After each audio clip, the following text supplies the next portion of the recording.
Everyone can go sit back down where you were sitting. Thank you so much. So, you probably feel different. You probably feel, you have a little more energy now. You know, even though you just exerted energy, you're more loose, you're more ready to do stuff, you know.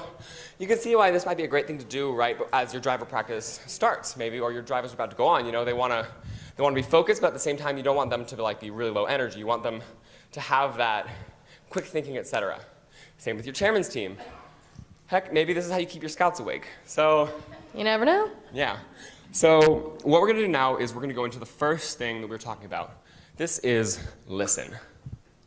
So this sounds pretty self-explanatory.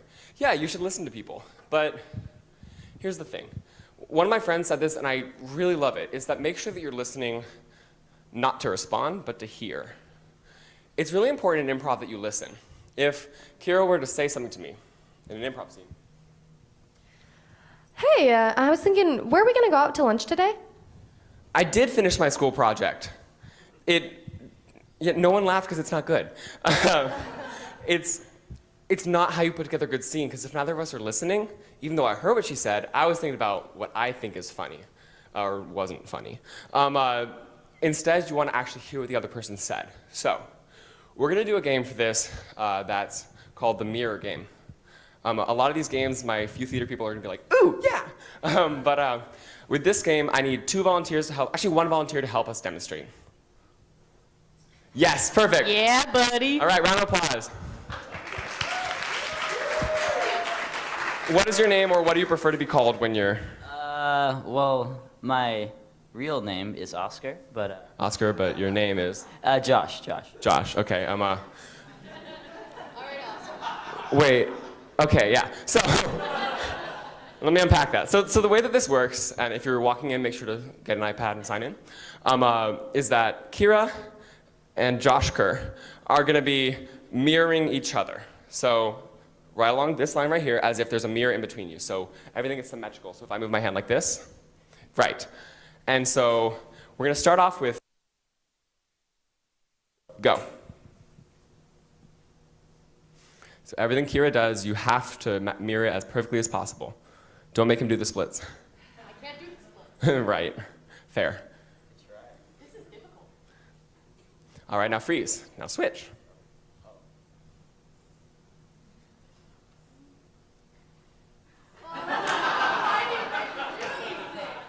Drew, you getting this? We need a dab compilation from this. Actually, our chairman's video this year has someone dabbing at this workshop in it, so 20,000 people at the San Diego Regional saw that, so. All right, let's get a round of applause for these 2 people. I'll ask you to sit back down. And now, I need everyone to get up and spread around the room. Find yourself a partner. If you don't have one, then Kira or Drew or someone will be your partner. It can be someone you already know. Someone you don't already know is just as good.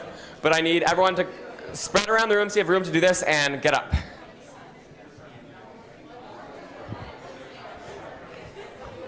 Now, what we're going to do once you find your partner is whoever is tallest is going to be person A. And person A is going to be the one who is leading first. All right, ready? Go. Mirror. As slow as you need. And again, if you don't have a partner and you'd like to participate, come on up here and I will be your wonderful partner.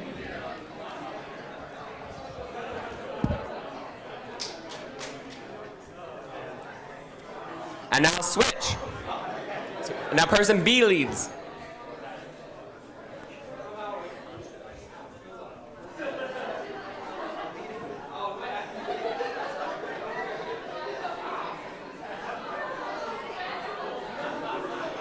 Back to person A leading. Switch again.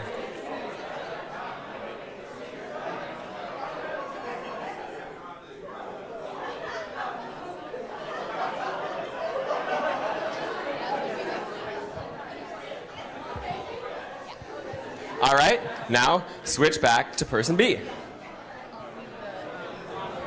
I'll talk about the double where they're mirroring each other. And no one's leading. All right, now freeze. Everyone freeze. This includes your mouths. All right, if you have one leg on the ground, feel free to put the other on the ground. If you don't like a challenge. Yeah. Okay. What we're going to do now is slightly different. With this mirroring game, the focus is listening, and we want to make sure to hammer that home. So, neither person A nor person B will be leading this part of the mirroring game. You might think, how is that going to work? Who's leading? I don't know. You'll listen to each other and you'll figure it out. So, we're going to do the song. Feel free to go as slow as you want, but go. No one lead. Just anticipate what you think they're going to do and do that. You can talk.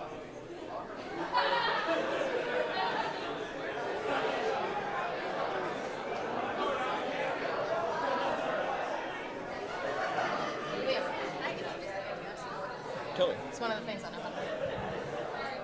I can introduce, you can elaborate.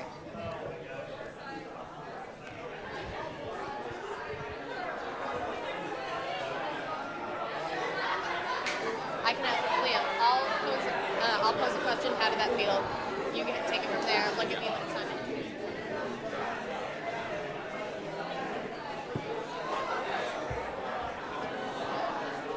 All right, freeze. Give yourselves a round of applause and sit back down.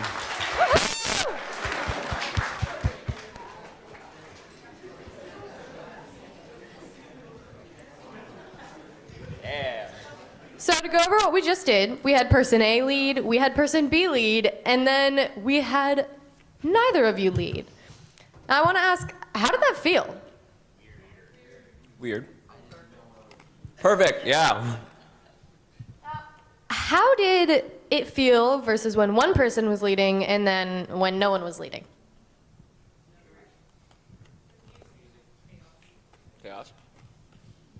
Here's the thing, though. So this is a model kind of for how conversations should be going. You know, sometimes you might get somewhere faster because it's just one person telling other people what to do. When that happens, you have, and sometimes that's appropriate. You know, you're in a classroom setting, you need to listen to the drive coach. But sometimes, say at kickoff, it's not just about one person. You need to be taking that approach of putting yourself more in their head than you are in your own head. The best example for, I think, why this works is the best two people that I've ever seen do this by far is our mentor, Mr. Manu, and his wife. Without a beat on the two-person leading, they were all over the place in perfect sync because they know exactly how the other one thinks. See, this is the thing.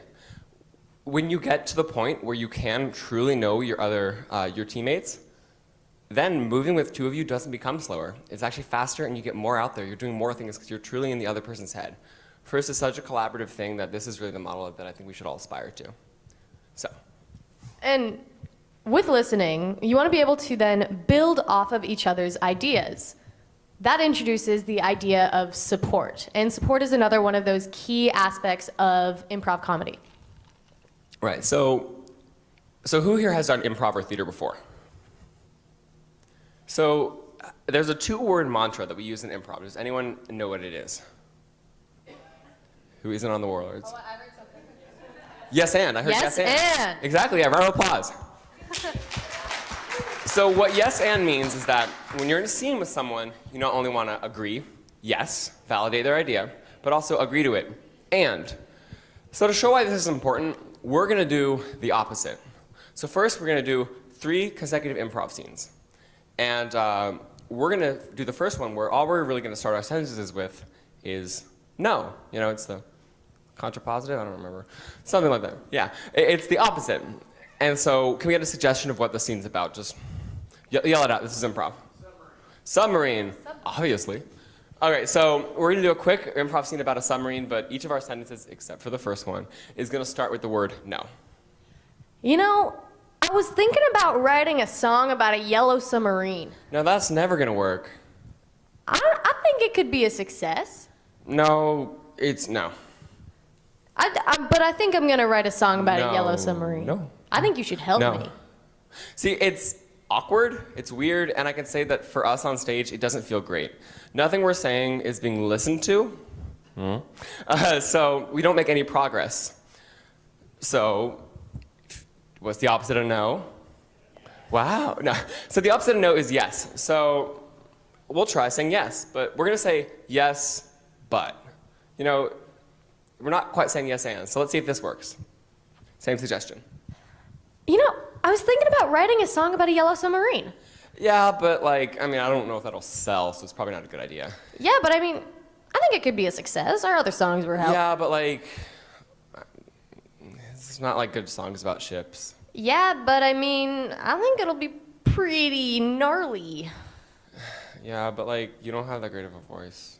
Yeah, but you're not a good drummer, so why do you think my voice is terrible? I'm quitting the band. Yeah, I don't need to. Yeah, and if that had happened, the Beatles would have never been formed. Right? So it would then follow that we should say yes and. So let's try this.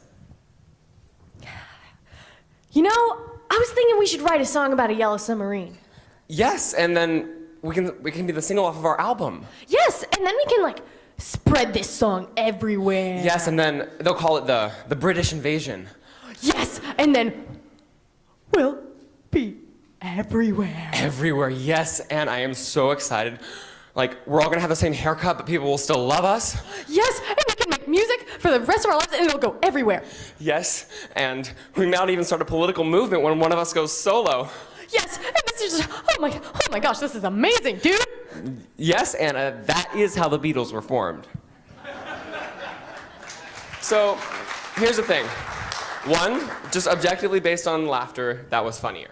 We also got more things out there. So, we're gonna skip yes but in this example, because you kind of see that yes but is pretty much just saying no but looking nice, which is not helpful.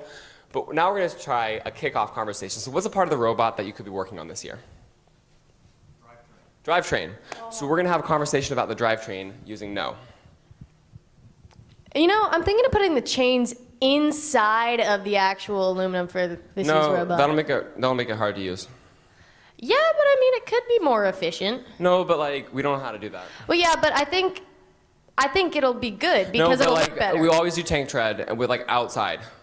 Yeah, but I mean, with the chains on the inside. but, like, you know, no one knows how we to- decided on West Coast. No, we're on the East Coast. So, as you can tell, I'm on the business team.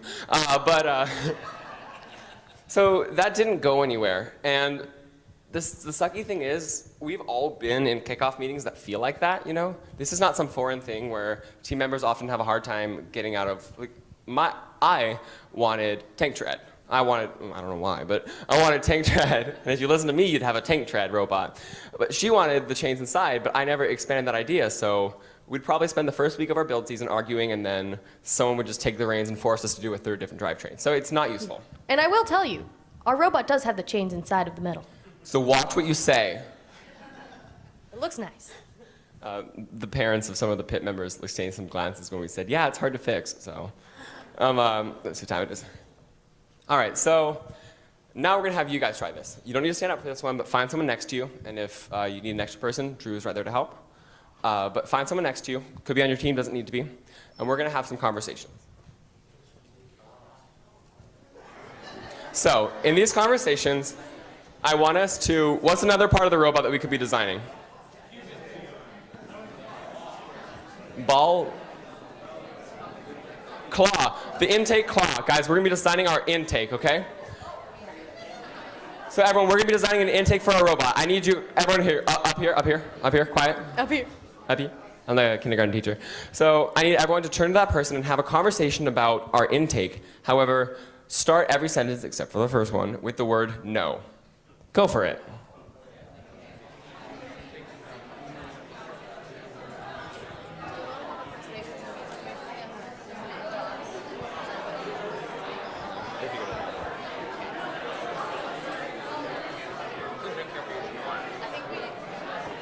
I think we should do yes, but for that. Because it's 10 people. I think we have time. Yes, so And freeze. Freeze. So, how did that feel? I see a lot of head shaking. How many of you now have your claw intake designed? No, like not like literally, like theoretically in this, hopefully by chance. But how many of you guys have your theoretical intake designed? Or any ideas, really? No. And why is that? No. Why is that? What did you say, sir? No doesn't build anything. Yeah, no doesn't build. I love that. We might use that next year. No doesn't build anything. Because every time, think of your ideas as kind of like bricks stacking on top of each other. If every time someone puts a brick, you knock it down to put your own brick there, you're not going to do anything. If you put your own brick on top of theirs, maybe adjust the way it's fitted there, you can get a lot further. So we're going to now do yes, but. Because remember, saying yes is better than saying no. So remember, yes, but is what you're going to be saying. So let's talk about the intake. Actually, what's another part of the robot? Climber. We're going to talk about your climber with yes, but. Okay, go.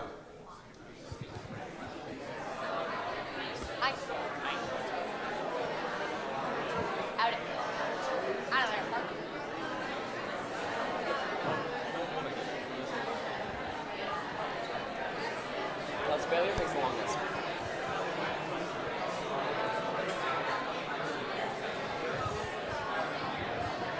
All right, freeze. Freeze. A quick intermission. Raise your hand if you've not gotten an iPad yet. Perfect. You'll get it in a second. Here's the thing with that. How did that feel? Frustrating. It was better than no, right? But was it? That's the thing. Yes, but is like a polite person's way of saying no. It's, yeah, but. So, yeah. So instead, we're going to say yes, and. Yes, and we should do this. Yes, and that's a great idea because. So what's one other part of the robot? It's, the aesthetic of the robot. How do you want it to look? Let's yes, and go.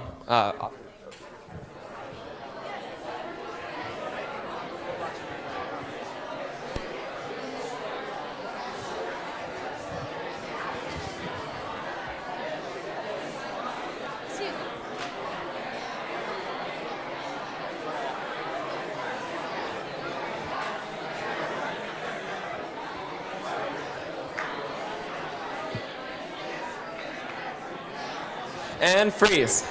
Freeze. So, all right, freeze. Now from each group, not each group, but let's get a group. What does your robot look like? What is it going to look like? Yeah, over here. Boat-like looking robot with rigging that's spider web. Ooh, I like, and they're Team Spider. Stop. Team Flagship. I love it. That's like all the imagery awards right there. Someone else, what is your robot going to look like? Yes. Oh, both of you, one at a time. Start with you. Nice. And you? Blue LEDs. So here's the thing. Here we have so many more ideas generated.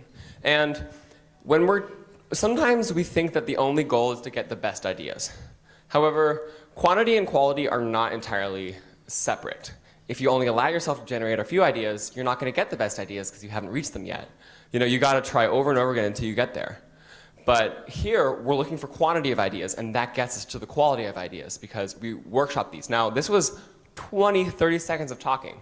You have a little bit more than that in a build season. It doesn't feel like it, but you do. And so when you're actually working with each other, you can get somewhere with what you're doing. So our next part of this is failure. And failure is really important, especially in this STEM robotics setting, because failure is inevitable. We have this little saying called fail fearlessly, and it's something that we like to adopt because since failure is inevitable, we need to be able to build off of these experiences and learn from them. And here's the thing. Failure is huge in improv. Because you are going up there without a script. You are making things up, and you will mess up. But what I've had some great improv teachers tell to me is the only thing you could truly do wrong is to say nothing. That's a failure because you didn't try. However, if you go up there and scene isn't that great, I bet you your next scene is going to be better because you've learned what's funny to this audience. I learned to read the audience. I learned how do I work with this one person on stage versus another person. You've learned so much. And I mean, this happens a lot on drive teams, oh, that auto doesn't work. Or, hey, if our chairman's presentation is 9 minutes long, that doesn't work. Or you learn failure is very, very important in robotics because who here has a perfect record this season? So the cheesy poofs are not here. So I haven't checked since champs, but as of both the regionals, they literally were undefeated. Are they still 4 RP? Or they had a 3 RP match. They need to come to this workshop, fix their team. No, but here's the thing, the Cheesy Poofs are a very old team. They've gone through so many iterations of developing their team. You know, I think this is one of the biggest advantages that veteran teams have over rookies. It's not always the resources. There are some very well-funded rookies. It's not always the mentors. It's they know what they've tried that doesn't work. Our 2010 robot had a vacuum.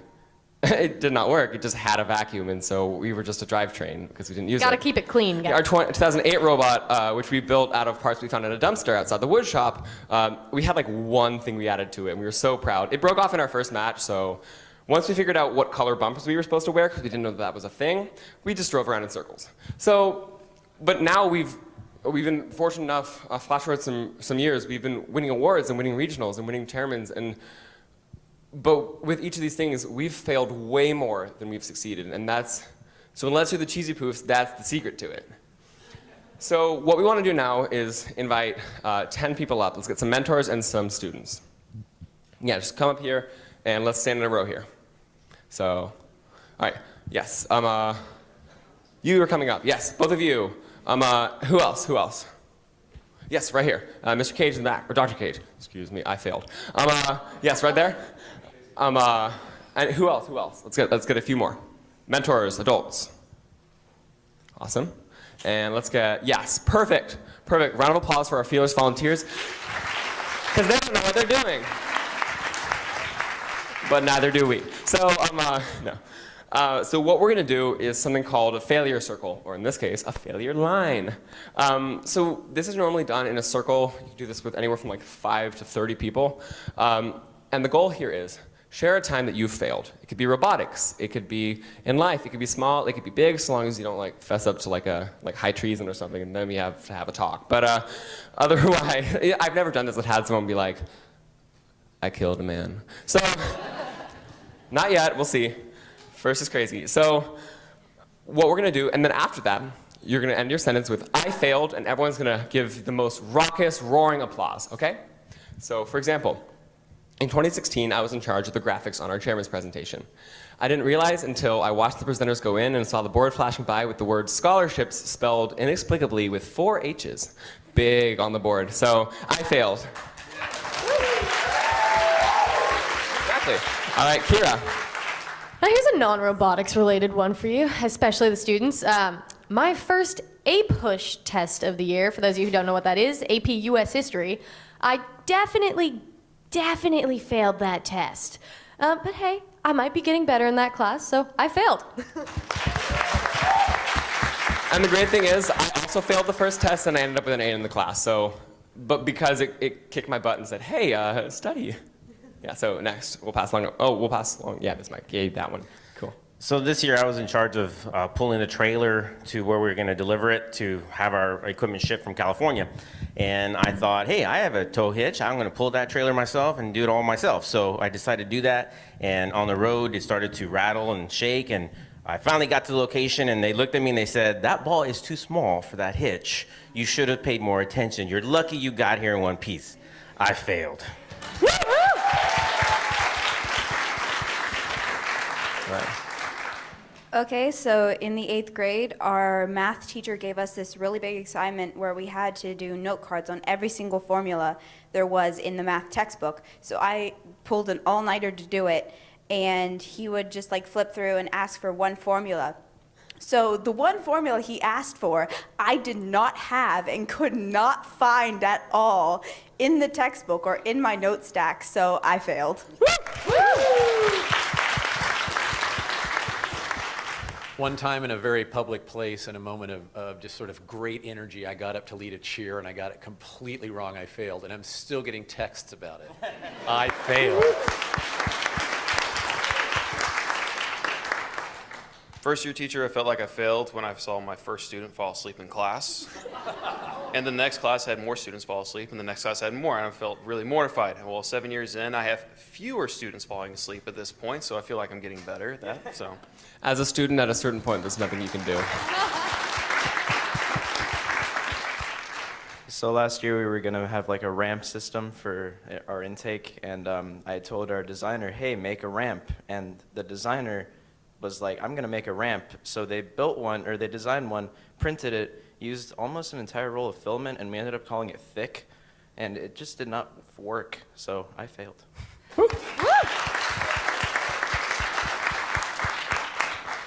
I spent a long time working on the business plan, and I ended up missing the deadline for the entrepreneurship award because I didn't know that you had to turn it in online, so I failed. We know the feeling. I did that too this year, and this is my 3rd year submitting, so. I was in charge of getting our trailer down to a U-Haul in order to ship our stuff down here, and so I get to an intersection, I put on my blinker to make a right, I get about 20 miles down the road, realized I should have taken a left, I failed.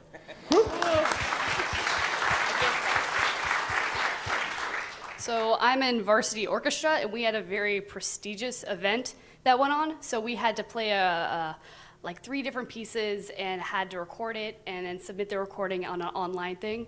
And in hindsight, we made like 10th in the nation, so like it wasn't that big. But we have to wear black shoes, and the only pair I had were black Crocs, right? So I'm over here, all of us are in like big black ball gown kind of things. We're walking up, and it's just squeak, squeak, squeak, squeak, squeak. And I'm over here like, oh no, no, no. And you have like every single cellist just glare at me. I'm like, oh no, no, no. And we did okay, and we performed really well, but they still taught me to this day that you could hear the squeaks echo out as the recording ended. So I failed. Woo! Okay, so I have designed mechanisms in the past, and one year I designed this super duper ball shooting device, and I convinced everybody it was going to be a tremendous success, and it was a total abject failure, and we only scored a few balls that year. So I failed big time. Woo! Let's get a round of applause for everyone. Actually, we need you guys to stay up here for 1 second. So, how did it feel to share these sometimes small, sometimes colossal failures with an entire room of other robotics teams? Anyone? It felt cool. Relief. Relief. Anyone else? It's like a confession, you know. It's a confession, yeah. So none of these people said that it felt scary. And here's the thing. With all the applause, we've created an environment in which failure is accepted. And here's the thing. As we've learned here, no one's going to not fail. You know, those are the cheesy poofs. So there's no point in creating a team environment where if you do fail, you're scared to bring it up, you know, because then when it happens, it just creates festering problems of like, I broke the climber, but I don't want to tell anyone because I'm scared. So round of applause, everyone, for coming up. And you can sit back down now. Thank you, sir. As you guys are all sitting down, I want to ask the audience, how did it feel to listen to these people share their stories of how they failed? Yes, over there. Oh, yeah, we even had some similarities. We got 2 about trailers, you know, like, we fail in the same ways every time, you know? Yeah, so being able to share how you failed not only helps your team create an environment where failure is okay and you can learn from those mistakes, but it also helps your peers learn that you're not alone. Failure is something that happens to everybody, and it is something that teams really need to learn how to deal with so that you can work better and have better communication. Yes, so failure is so important. Finally, we're now going to use those skills that we learned today. So, let me check the time. We have some time to do some actual improv with you guys. So, first I am going to need, let's get 2 volunteers. I want to host. So 2 volunteers. Come up and do an improv scene with us. Super fun. Not so scary. Yes. Yes. And remember, the only thing you can do wrong is to say nothing. Or to be un-GP, but you know, like the only thing you can do wrong is to not make a choice, you know? Yes, and over here, round of applause. Yeah. Oh, can I sit down? So we're gonna play a game called Good, Bad, Worst Advice. I recommend you guys, here, you sit here, and you sit here. And so the game we're going to play is called Good, Bad, Worst Advice. The way that this works is that our 3 panelists up here, myself included, will be contestants, or rather panelists on an advice show. So our lovely studio audience, that's you guys, you're going to be the ones calling in with questions. There's a catch though.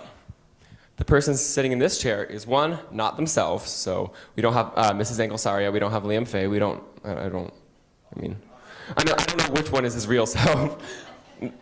You've become the mascot. So Josh is the freak.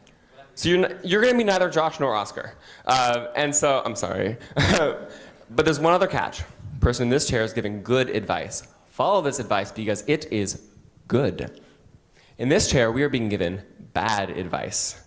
Don't follow this advice because it is bad. Yeah. In this chair, you are. So neither the warlords nor First are responsible for any damages caused by following this advice because this is the worst advice. You will end up in jail, dead, or worse. Do not follow this advice. Okay, this is the worst advice. All right. We can turn over to our lovely host, and we're not going to use microphones, so just speak up. Can I use a microphone? Oh, shucks. It's going down. Oh. Hello, all. My name is Barbara from Fox 5 News Today, and I am very excited to introduce you to our three panelists today, going to answer your every need, your every question. Let's start off over here. What is your name? John? And what do you do, John? I am a consultant at a chair company. A chair company. Would you care to elaborate? Well, we sell flat chairs and also curvy ones. Oh, seems like I need to get one of those. Yes. All right, and what is your name? My name is Camilla. Camilla. Oh, what do you do, Camilla? I am a beer taster.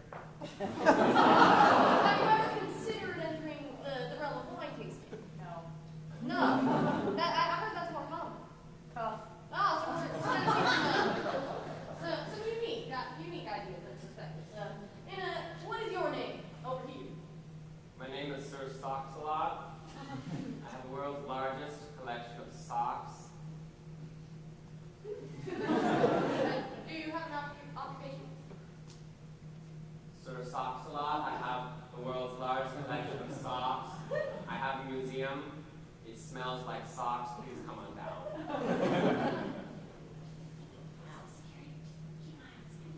I give them socks. They're playing.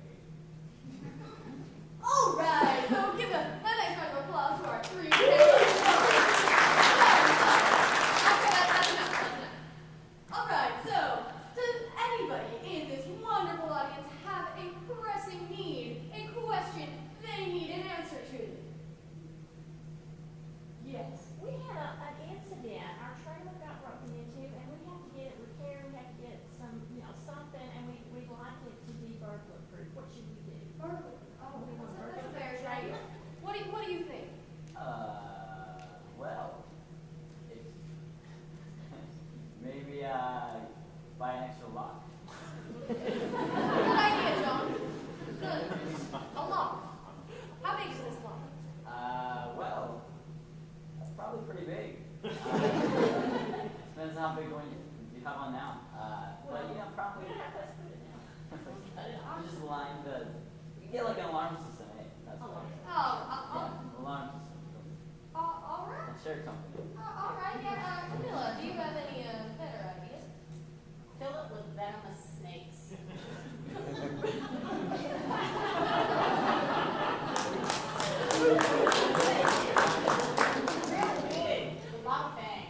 comes to choosing your food, there's only one thing that is food.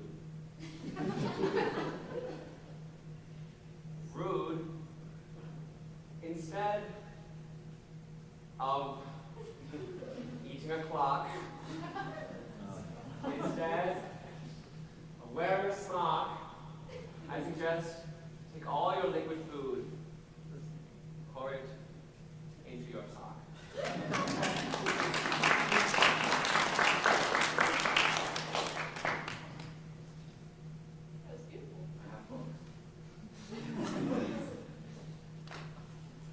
All right, let's give a round of applause.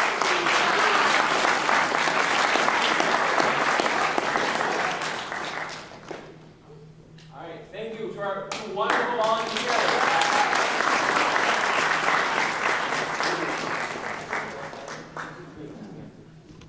All right, we're gonna have time to play that game one more time.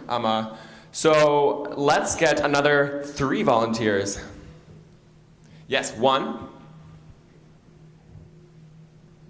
Oh, yeah. Oh, 2, both of you, and 3. Round of applause.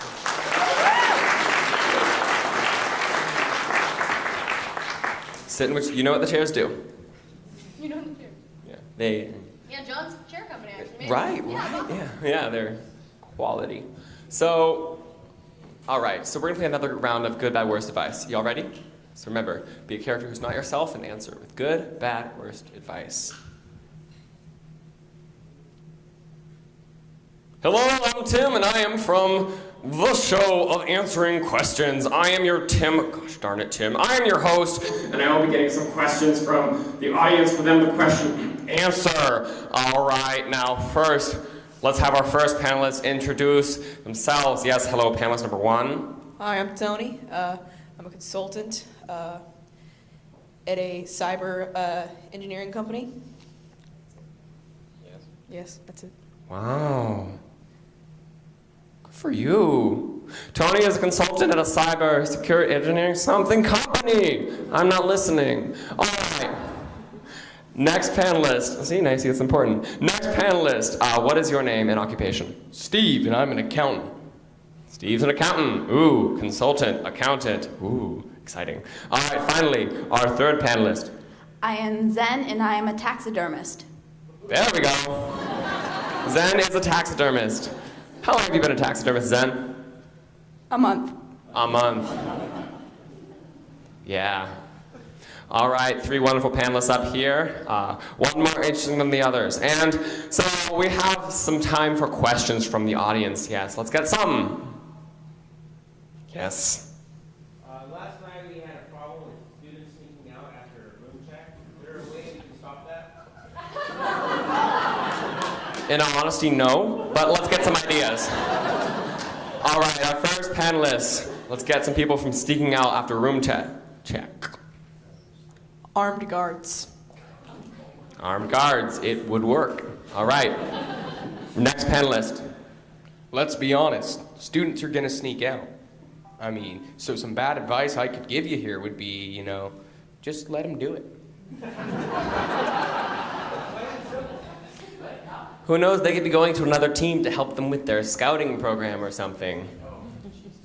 Yeah, scouting. All right, finally, Zen, what do you recommend with all your world of experience in taxidermy?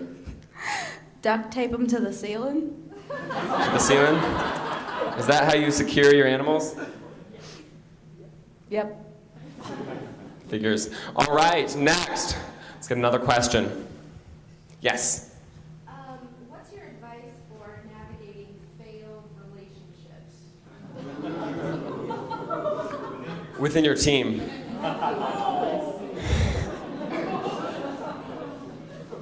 Again, not really a way around that, but I think what we're learning here is that teens are the worst, myself included. But let's get some advice. How to navigate a failed relationship on a team. Just go to the seminar. Go to the seminar. Yeah. They needed to yes and more. They didn't listen, they didn't support, but they did fail. All right. Yes, second panelist. I don't assume Google Maps would help you, would it?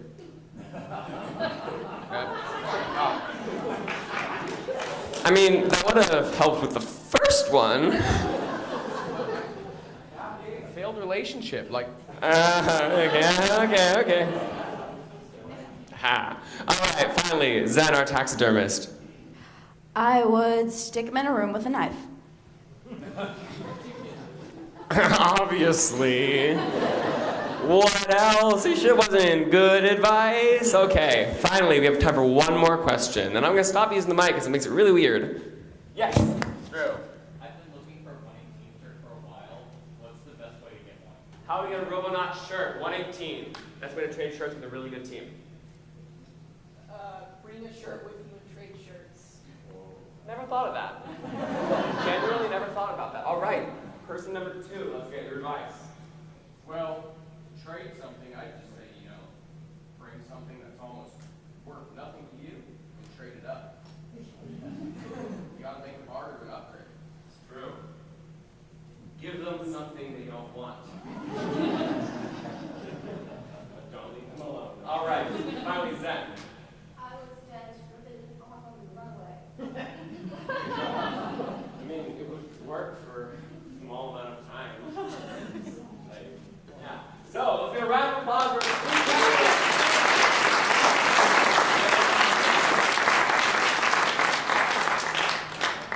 So, first of all, I just want to ask our panelists, so how did that feel to go up and do something you've maybe never done before? How did that feel to go up and just do it in front of you strangers? Just raise your hand this time. Anyone? Yes? Slightly nerve-wracking, but did you get more comfortable as it went on? No. I need to stop asking yes/no questions. But It was kind of hard, improvise, for their questions. yeah. And that's the thing. You can go up there with your own idea, but I promise you, if you came up there and answered a question that they weren't asking, no one would laugh, people would be confused, because you need to listen and support what they're saying. But also, I'm happy to say that I don't think I saw anyone up here fail, because they were willing to take the risk of even raising their hand to come up here and do something that I think most of them have never done before, and that's really good. So give them a round of applause again for that. Again, I've been doing improv for a long time, and I have bombed. Like I've had some people be like whisper like, oh no, and that's the only noise I heard. So it happens to, and you can read stories if you're like me and you've read Amy Poehler and Tina Fey's biographies thrice. They tell these stories of not their best shows, but the ones that they actually feel have been the most impactful on them are the ones where no one laughs or people leave the theater or even someone heckles, because that tells you more about what works and what doesn't work than if every single improv show you do, which I guess the Cheese Boofs did improv, goes well. So let's go over what we talked about today. Who can say the first word that we talked about? Listen. Listen. Yeah, you're listening. And the second one. Support and? And the third. Fail. So let's unpack each of these. Listening. Remember, this was the mirroring game. It's important to not just listen to respond, but listen to hear. You're at your most successful when you're like that married couple that I talked about, who are so much in each other's heads that they know exactly what the other one's thinking, and they can move blindingly fast because they listen to each other. Yeah, and moving on to support, yeah, you can listen to someone and hear their ideas while really being open to them.